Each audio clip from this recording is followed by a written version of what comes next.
Laimīgi jauno gadu, man dārgie skatītāji! Gads Zaļajai partijai iesācies sparīgi. Jāsaka, ka partija ir uz sadalīšanās sliekšņa, jo uz dzīvību un nāvi sastīdējušās partijas vadošās amatpersonas. Un, ja tā turpināsies, tad var izveidoties divas zaļās partijas. Kad organizāciju vadīja Raimonds Vējonis, bija miers un stabilitāte. Taču tagad Vējonis vairs nav zaļais, bet gan prezidents un taisa selfijas ar tautu. Savukārt Zaļajā partijā viss ir mainījies.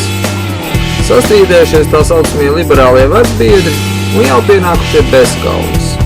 Liberālajos vecbiedros varētu ieskaitīt Ingmāru Līdaku, Indu Leņems, Viesturu Silnieku, Kaskovu Bļaviņu un Arvīdu Ulmu. Savukārt pie jauniem bezkauniem būtu pieskaitām Edgars Tāvārs, Valdis Kalnozols, Gatis Truksnis un Jānis Letiņš. Abi pēdējie ir Jūrmālas domu deputāti, un tieši viņi pēdējā laika atrakcijas izsaukušas vislielākās liberāļu dusmas. Vecbiedriem ir vairākums partijas valdē, un tā izdevās no partijas izsviest Jūrmālas mēru Gatu Truksni. Taču uz īsu brītiņu, jo šonadēļ sanākusī partijas doma viņu savās rindās pieņēma apakaļ, neraugoties uz to, ka Truksnis neieradās uz domas sēdi. Jūs tagad noiet. Kāpēc jūs nebrauksiet? Jūs jau braukat, tad aizbrauc Rīgā pie visām priekšnieku, kuriem ir aizliegts satikties, bet aizliegts. Zaļajā partijā jums ir aizliegts arī? Es nevaru komentēt, es laikam pat izmeklēšu.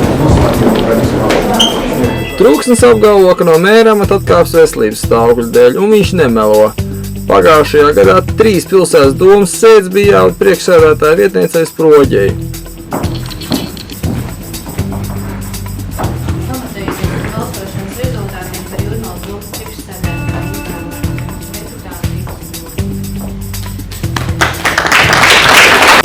Arī šīs nedēļas domas sēdē Mērs man apvaldīja savus nervus, un pēc paziņojuma nolasīšanas, ka uz vēlēšanām būšot vesels, no domas aizdevās uz slimnīcu. Tie tiešām visi ir minējumi. Kā jums ar to veselību ir? Pasakiet, jūs atklājat veselības dēļ atkāpāties.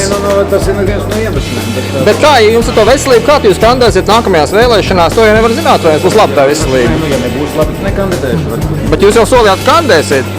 Būs labi.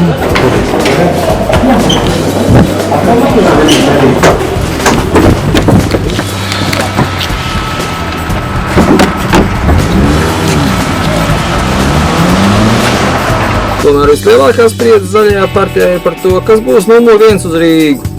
Grib gan Edgars Tāvārs, gan Viesturs Silnieks. Pēdējais pat jau esot parunājis ar savu darbu devēju Rīgas brīvostā Andra Amerika no gods kalpot Rīgai, apvienojušies, ka vēlēšana kampaņā neviens otru, ne arī Nilu Ušakovu pārāk neaizskars. Taču tam vairs nav nekādas jēgas, jo Silnieks šķiet būs nokārtojis tā, ka ja viņš pats netiek par mēra kandidātu, tad lai nav viens zaļais. Visdrīzāk ZZS sarakstu Rīgā vadīs kāds no Brigmaņu zemnieku partijas un nav izslēgts, ka viņu sauks Armāns Kraus, kurš pirmais paziņoja, ka tas Silnieks pārāk pins ar krieviem.